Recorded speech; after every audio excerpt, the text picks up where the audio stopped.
दोस्तों, हर 6 महीने पर, साल भर पर, 1 साल पर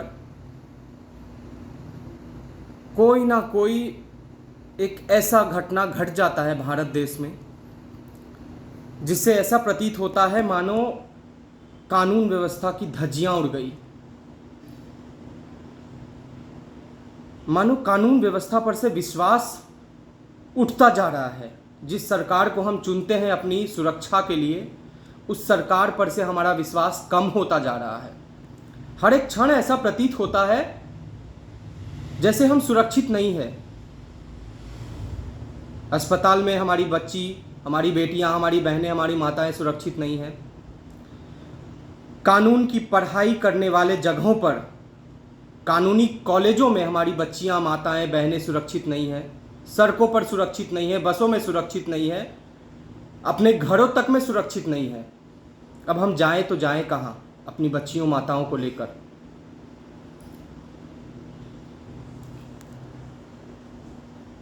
दोस्तों, 6 महीना पहले, साल भर पहले, 9 अगस्त 2024 को आरजीकर कॉलेज में एक डॉक्टर महिला के साथ में, एक डॉक्टर बच्ची के साथ में रेप किया जाता है।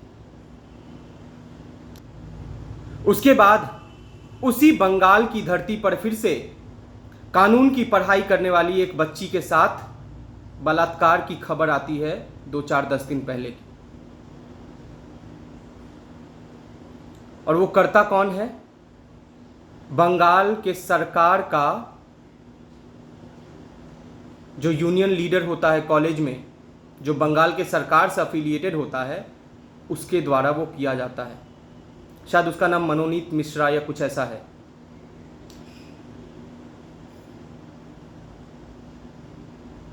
उसके डर से गार्ड देखता है कि वो उसे टांगकर एक लड़की को जो है गार्ड रूम में ले जा रहा है, लेकिन गार्ड उसके डर से कि वो यूनियन लीडर है और एक राजनीतिक पार्टी से उसका संबंध है, गार्ड भी चुप रह जाता है।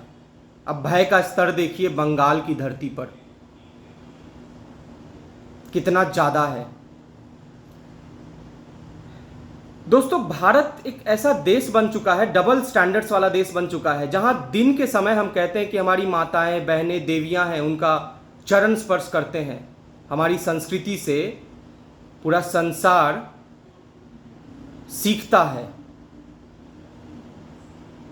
हमारे ट्रेडिशंस को पूरा संसार फॉलो करता है, उसके पद चिन्हों पर चलने की कोशिश करता है। और हम खुद अपनी संस्कृति, अपनी धरोहर को मानो तार तार करने के लिए एक एक अपनी कोशिश पूरी करते हैं ताकि हम अपने ही धरोहर को धूमिल कर सकें। और वो करता कौन है? एक क्रिमिनल लॉयर बनने वाला एक लड़का जो कॉलेज से तो पास आउट हो चुका है, लेकिन राजनीतिक सपोर्ट उसे इतना है कि वो अभी भी उस कॉलेज में जाता है और वो यूनियन लीडर बना हुआ है और वो किसी के साथ भी कुछ कर सकता है। और आप बंगाल में यदि पूछेंगे किसी से ना,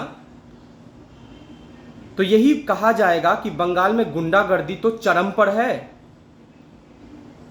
आप जी नहीं सकते खुलकर वहां पर। गुंडागर्दी का इतना बोलबाला है, एक एक वार्ड में गुंडे भरे हुए हैं बंगाल में। ये मैं बता रहा हूं आपको। एक आम जनता के नाते हमारा भी ये कर्तव्य बनता है कि हम अपने विचारों को रखें सामने, जो आंखों देखी है वो उसके बारे में हम बताएं। सीपीआईएम की हम क्या बात करते हैं? टीएमसी में गुंडागर्दी की कमी है क्या? अपार गुंडागर्दी है टीएमसी के राज्य में भी। शुरुआत के दिनों में टीएमसी बहुत अच्छा एक पार्टी बना, लेकिन धीरे धीरे वो इतना दूषित हो गया, गुंडों से भर चुका है टीएमसी पार्टी। तो बंगाल में आए दिन हमारी माताएं, बहनों का बलात्कार हो रहा है और सरकार चुपचाप सुनती है। बंगाल की मुख्यमंत्री का एक भी स्टेटमेंट सामने नहीं आया अभी तक इस बच्ची के लिए, क्योंकि वो समझती हैं कि आज बलात्कार हुआ है, कल 2-4 लोग सड़कों पर उतरेंगे, कैंडल मार्च करेंगे, मोमबत्ती जलाएंगे। 2-4 दिन में वो मोमबत्ती बुझ जाएगा, अंधकार छा जाएगा, वो अपने घरों में वापस चले जाएंगे और ये आंदोलन बंद हो जाएगा, आवाज़ बंद हो जाएगा। ना कोई बोलने वाला, ना कोई सुनने वाला। और हमारी बहन बेटियां वैसे ही असुरक्षित सड़कों पर घूमेंगी। फिर से कोई हैवान आएगा, उनके कपड़ों को नोच डालेगा, उनके आबरू पर फिर से हाथ मारेगा और सरकार फिर से मौन धारण कर लेगी। फिर से कैंडल मार्च होगा, फिर से मोमबत्ती जलेगा और फिर से वो मोमबत्ती बुझ जाएगा और फिर से अंधकार छा जाएगा और सब घरों में चले जाएंगे। उसकी चीख पुकार उस अंधकार नगरी में दबकर रह जाएगी। दोस्तों, मैं ये कहना चाहता हूं कि आज उस बच्ची के साथ हुआ है, कल आपकी बहन बेटियों के साथ भी हो सकता है। जरा सोचिए, कल आपकी पत्नी, कल आपकी बेटी, कल आपकी मां के साथ अगर ऐसा हुआ तो फिर आप क्या करेंगे? आपके इज्जत प्रतिष्ठा का क्या होगा? आपके मान मर्यादा का क्या होगा? मैं आपकी मान मर्यादा का ही बात नहीं कर रहा हूं, मैं पूरे समाज के धरोहर की बात कर रहा हूं। आज ये भारत देश किस तरह अपनी संस्कृति को खुद ही धूमिल करने पर तुला हुआ है, आश्चर्यजनक है, आश्चर्यजनक। संसार हमें देखता है और हम अपनी छवि बिगाड़ने के लिए अपने नाखूनों से ही खरोचते जा रहे हैं अपनी धरोहर संस्कृति को। एक क्रिमिनल लॉयर बनने वाला जो लड़का था वो खुद ही क्रिमिनल बन गया। एक गार्ड जो सुरक्षा देने के लिए उस कॉलेज में था, उसे ही सुरक्षा का भय सताने लगा और वो वहां से भाग गया। आप सोचिए, सरकार जिसे हमने चुनकर अपनी सुरक्षा के लिए बनाया है, वो सरकार अपनी कुर्सी की सुरक्षा के लिए इन सब चीजों पर मौन धारण कर लेता है, कुछ नहीं बोलता है।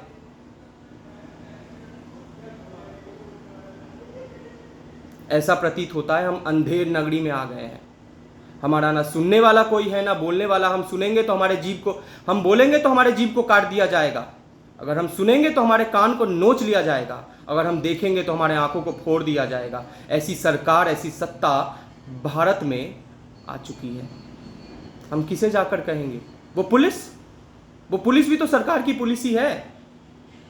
वो कानून व्यवस्था किसकी है? वो कानून व्यवस्था भी तो उसी की है। और जहां ये घटना हुआ है उससे 200-300 मीटर के दूरी पर ही उस एरिया का पुलिस स्टेशन है। क्या कर रही थी पुलिस?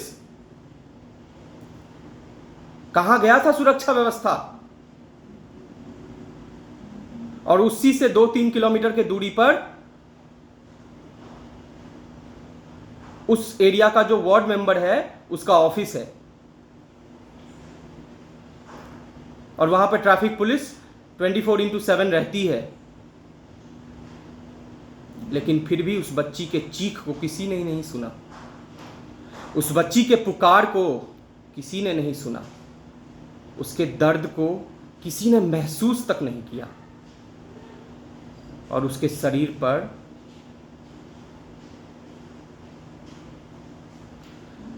मैं क्या कहूं, उसे निर्वस्त्र किया गया होगा। तो सोचिए कितना दर्द और असहाय महसूस किया होगा उसने। भारत को इसके विषय में सोचना होगा। हर 6 महीने, 1 साल में कभी एक बच्ची के साथ, कभी एक चिकित्सक के साथ, कभी एक कानून व्यवस्था में पलने वाली, बढ़ने वाली बच्ची के साथ कब तक चलता रहेगा ये निर्वस्त्र करने वाली कहानी? कब खत्म होगा ये? कब सरकार ऐसा कुछ नियम कानून लाएगी जिससे ये सब दुष्कर्म करने से पहले 1000 बार, लाख बार, करोड़ बार उन्हें सोचना पड़े, लेकिन फिर भी उनका दिमाग, दिल ना छोड़कर हाँ ना कहे इसके लिए? कब लाएगी सरकार? क्या सरकार बस सत्ता बचाने के लिए ही बनाई जाती है? सरकार का ये कर्तव्य नहीं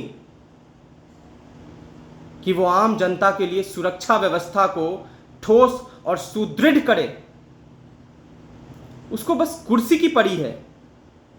क्या वो कुर्सी के लिए ही सरकार हम बनाते हैं? हम अपनी आवाज तक नहीं उठा सकते आज के डेट में, हम कुछ बोल तक नहीं सकते।